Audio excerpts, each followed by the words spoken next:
A can complete a piece of work in 10 days, B in 15 days, C in 20 days.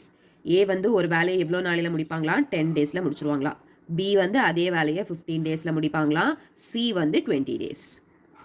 A and C worked together for 2 days and then A was replaced by B.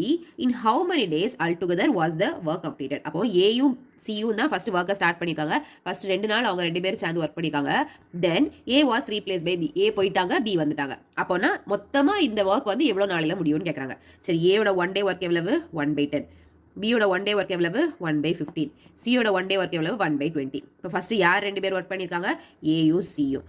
ஏசியோட 1 day work எவ்வளோன்னு கண்டுபிடிச்சிக்கலாமா? 2 + 1/20 3/20. Okay, ஏயுசி எத்தனை நாள் சேர்ந்து வேலை பார்த்துருக்காங்க? 2 days சேர்ந்து வேலை பார்த்துருக்காங்க.